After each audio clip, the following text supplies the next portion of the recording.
Well, the fight over sanctuary cities is ramping up as the U.S. Border Patrol is sending in what they call armed tactical forces to cities.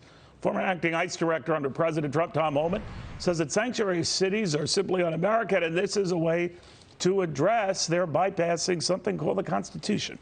Anyway, very good to have you back with us, Tom. How you doing?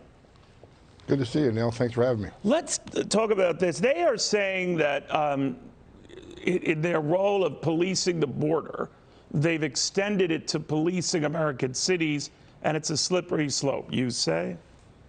I don't think it's a slippery slope at all. I mean, they're Border Patrol agents, and this tactical unit, they have a little extra training on, how to enter dwellings and how to, arrest people in inside situations. It's not like the regular Border Patrol agents who only operate on the border. These guys have special training that more closely matches the training that ICE officers have on the interior United States. It makes sense. It's a good idea. Tom, Elizabeth Warren has already spoken out about this. She has grave concerns about what she calls SWAT teams in sanctuary cities. What are they doing exactly to allay her fears that these are SWAT teams on the hunt?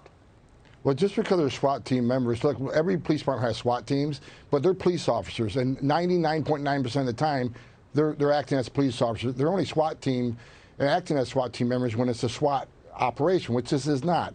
And look, this is a great idea, Neil. Back when I was the ICE director, I did the same thing. When California passed their sanctuary law, I sent a lot more agents out to California, because when you lose the efficiencies of the jail, it takes more people to find these people in the public once they get released.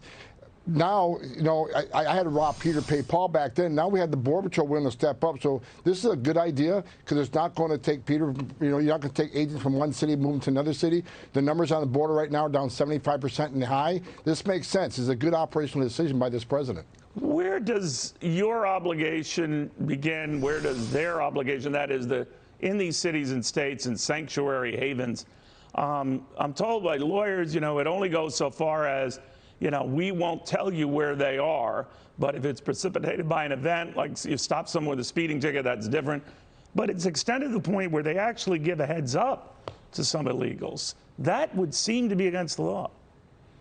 It is against the law, and it's dangerous for the men and women of ICE. I had this issue, if you remember, with Mayor Oakland when she announced that ICE was out doing Operation Following Day.